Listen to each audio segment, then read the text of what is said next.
Before I start this video, please subscribe to my channel, and if you like this video, please click the like button. Today we are talking about the death of the Acolyte. Yes, the Acolyte is not getting a season 2, and deservedly so. What is shocking is that it appears that the Bob Iger company is finally getting the word out that when you make crap that doesn't make any money or doesn't draw in subscribers, the stock price goes down and the shareholders start getting mad. So, to all the blue-haired freaks and insane people who actually thought they were in the majority and who have signed a petition, like 10,000 people the last time I heard, the show sucked, it had no viewership, you have no power, we are the majority, there are more of us than you. That is the lesson to learn from all this. Now, people have screamed all sorts of things. One of the main complaints is they're trying to compare this to the Clone Wars.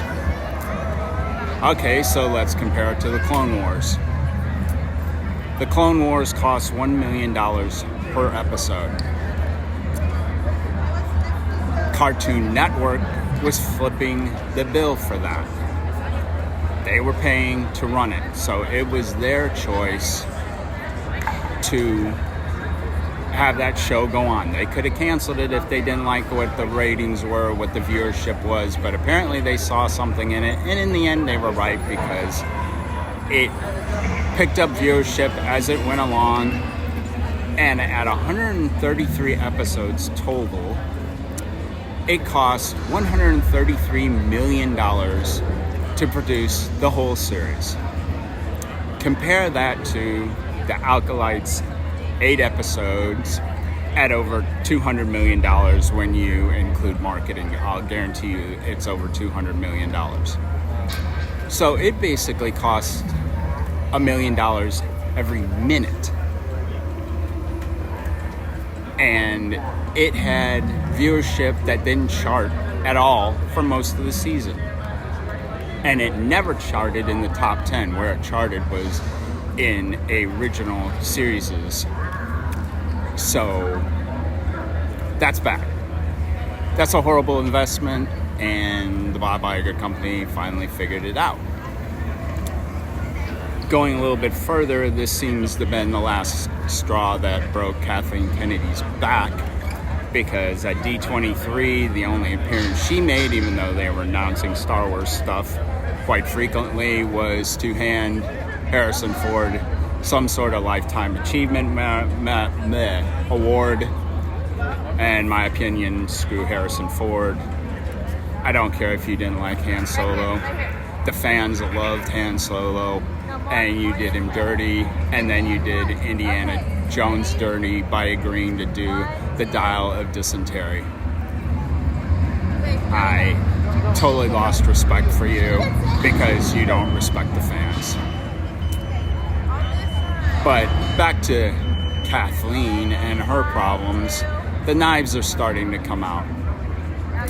I know Bergman, who's in charge of Disney Studios, is not a fan, and the heir apparent, Dana Walden's relationship with Kathleen Kennedy has soured. I think what we're going to see here is if The Mandalorian and Grogu does not do well, which there's a strong possibility it won't, that'll be her exit. I'm betting in October she gets a 2-year deal. She'll continue to be kept in the closet, kept out of the public, kept gagged, so she doesn't say anything else to ruin Star Wars. Not that Disney has Star Wars, Disney has some crappy sci-fi garbage. But back to the Acolyte for a minute. That petition that's got 10,000 or so signatures. Let's ramp it up and say there's 100,000 people out there that actually like this dumpster fire, this huge, odious excrement. I mean, this is like the biggest odious excrement ever in the history of television.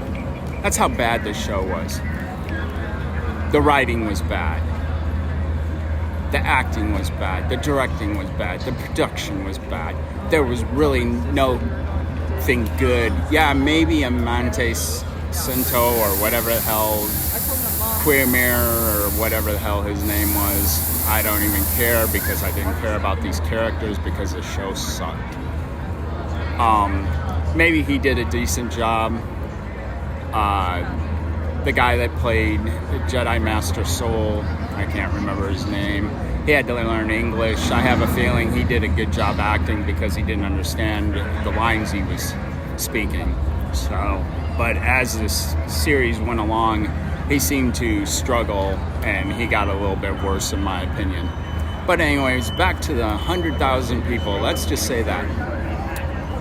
If each of you crowdfunded a season 2 of this garbage and contributed $1,000, that would pay for half a season, 4 episodes. That's it. That's all $100 million will get you. That's it. Like I said, it was garbage. It actually probably lost subscribers instead of gaining subscribers, and that's what a show on Disney Plus needs to do. It needs to gain subscribers. That's how you make money. The other thing is it looks like Kathleen's pet project of the sequels are starting to get scrubbed from Galaxy's Edge, which is where I'm standing right now. They have a Mandalorian Grogu layover for Smuggler's Run, which is right over there. That's going to be coming out. They announced it. The problem is it doesn't fix the ride itself. The ride is boring. Okay. I'm sure everybody's heard the complaints before that unless you're one of the drivers, all you're doing is pushing buttons and you're actually missing scenes while you're pushing the buttons. So, and I don't like these motion simulator rides, not because I get sick, but they're just boring. I don't like Star Tours. I went and rode when they had the new, whatever you want to call it, they shot the new movies for it. I went on it once and I'm done. I don't care. But back to the scrubbing, I don't really know what they're going to do about Rise of the Resistance. That's kind of locked in. But apparently, I mean, it's already happened here. You have Mandalorian Grogu wandering around. You have Boba Fett wandering around here. These are not sequel characters at all. And rumor is they're going to be adding more and more. They're going back to their roots, which is a great idea. But it's probably too late. I mean, I'm here right now and this place is virtually dead, and that's how it's been for quite a while. So, congrats, Kathleen. In a dozen years, you've managed to kill one of the greatest IPs ever. You still owe about $6 to $8 billion on this IP. Not only have you not gotten the $4 million back you paid George Lucas, but you've actually lost more money on this. When you include all the bad television, when you include the movies have not made anything, the 5 movies they've released basically broke even. We've done the math. We have the receipts. Overall, it made nothing. 2 of the movies were huge disasters. They lost money. The only one that really made any money was Force Awakens and maybe Rebel One. Rebel One made a little bit of money, but Force Awakens didn't even make as much money as people think because they spent like over $200 million promoting it and almost another $500 million actually making it. So that's like $1.4 billion just to make even, and it made $2.2 billion worldwide, which means they probably got about $300 million. Well, then they started losing all that back. This has just been a huge money pit. Kathleen Kennedy had no business ever running a movie studio. Hell, she doesn't have any business running a Starbucks. It was complete delusion. She rode the coattails of greater people, George Lucas, Steven Spielberg, And then foolishly Lucas vouched for her, and this is what you get in return. And at this point, I'm going to wrap up this video. So like my father told me when I was 18 years old, get out.